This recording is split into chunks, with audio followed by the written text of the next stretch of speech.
Nous sommes de retour en direct sur le plateau TV Finance dans cette édition du 15 octobre 2025. TV Finance, le live qui s'attache à comprendre l'actualité, la modéliser, vous la régurgiter, vous proposer des stratégies d'investissement le plus adaptées possible. Et pour ce faire, Daniel Delara fait partie de nos experts et c'est à son tour de nous expliquer comment construire nos portefeuilles. Daniel, bonjour.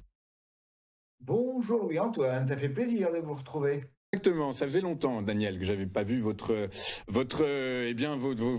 arrière-plan, chez vous.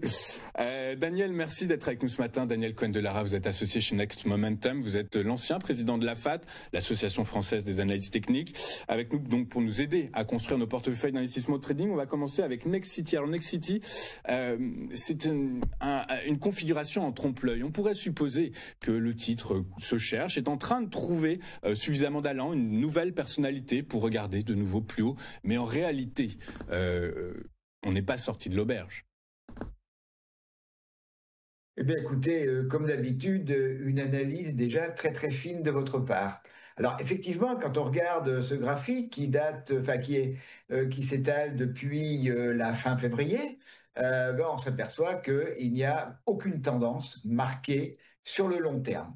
On a eu une grosse baisse fin février avec un gap qui a été ouvert, un gap baissier entre 12,70 et 12,40. Et depuis, c'est des évolutions qui sont un peu erratiques. À noter quand même que l'on a tenté à la fin du mois de juillet de venir retester ce gap baissier, mais les vendeurs ont repris rapidement la main sur 12,11 € et ils l'ont tellement pris qu'ils ont ramené les cours sur le support à 8 €, support qui avait été testé déjà au mois d'avril.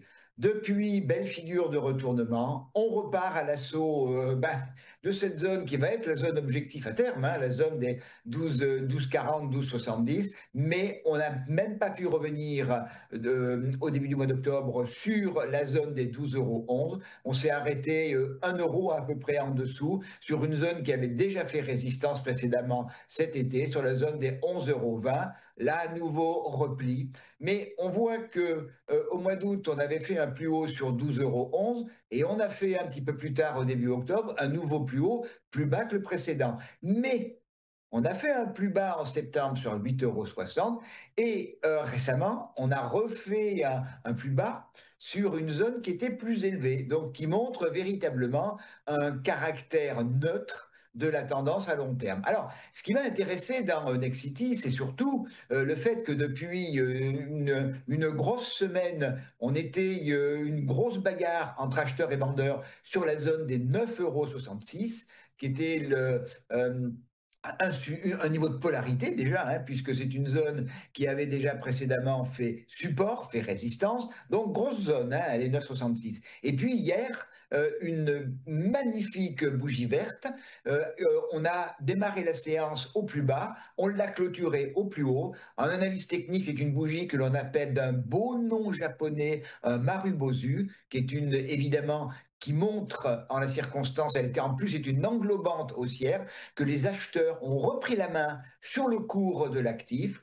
Et donc, si on continue sur ce schéma, sur cette route, ce qui est ma vision principale, mes objectifs sont d'abord à 10,63 €, puis revenir sur le plus haut du mois d'octobre à 11,19 €. Et puis, si le marché a touché, les acheteurs ont toujours faim, eh bien, il faudra venir s'attaquer à cette grosse zone, 12,10, 12,70, qui était le gap de février et puis le sommet de fin juillet. Alors ce matin, là, je regarde en même temps mon graphique, on ouvre un gap haussier, donc on est actuellement à 10,33 €, mais on a pour l'instant, il est 9h25, mais on a une longue mèche haute, donc on se stabilise, mais on est quand même sur la bonne direction. Par contre, si d'aventure on venait casser en clôture quotidienne ce niveau de 9,66 €, eh bien mon scénario haussier serait invalidé.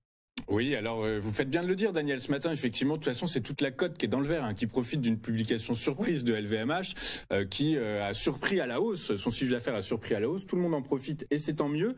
Je rappelle quand même que Nexity, oui, depuis le début d'année, c'est moins 23%. Donc quand même, on a, voilà, c'est à très très court terme, il y a peut-être quelque chose, un frétillement qui s'opère, mais restons prudents quand même, c'est peut-être pas encore l'heure des soldes en tout cas. Ah, je partage tout à fait cette vision et la vision de Xavier Fenot tout à l'heure, avec vraiment une certaine prudence, hein. Le CAC, il est sur les 8100. C'est un gros niveau de résistance également, avant d'aller titiller les sommets historiques. Il y a les 8100 à passer. Et c'est vrai, et ça va être vrai pour l'ensemble des actifs parce que ça correspond à la psychologie actuelle de la bourse positive, mais il y a des verrous à franchir.